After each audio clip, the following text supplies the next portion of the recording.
every day, you hear me, every day, at least 4 times a day, our building hallway alarm goes off. So in my head is another false alarm. The initial narrative around the deadly Bronx apartment fire continues to fall apart as more and more details surface about the landlord's neglectful practices.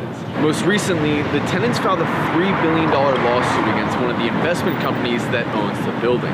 The fact that the fire was started by a faulty space heater makes it very likely that the building wasn't providing adequate heat. The building's records show hundreds of violations, several specifically regarding lack of heat. I recently went to the Bronx and spoke to survivors of the fire, who offers tenants, and they not only corroborated the accusations of lack of heat, they also shed light on new violations, which could have prevented this tragedy altogether. The heat is very bare minimum.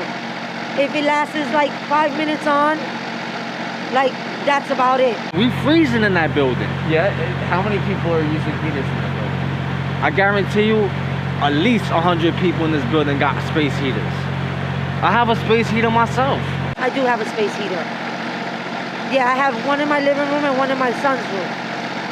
Because my son's room window, the cracks around the window, they fixed the outside foundation, but the inside, they never fixed. So the cold comes in his room to where it feels like freezing. That alone should be enough to merit an investigation into the landlord. But what you're about to hear next will leave no doubt in your mind that there's more to this story than some blameless tragedy. I woke up to the alarm in the hallway ringing because the fire alarm in my apartment don't work. So I woke up to the one in the hallway ringing.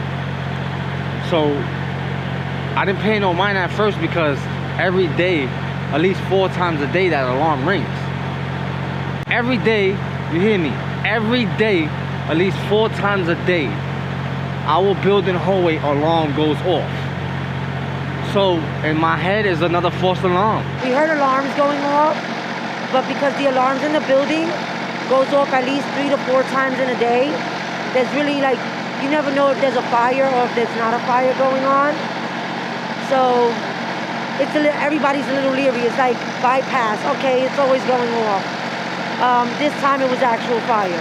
So there you have it. Basic necessities like heat and working fire alarms that could have prevented this tragedy weren't provided to the tenants of Twin Parks Northwest. So this wasn't a blameless tragedy. There are thousands of buildings in the city just like Twin Parks, which is why people are already taking to the streets in response to this tragedy and demanding a permanent end to winter evictions and demanding full accountability for slumlords.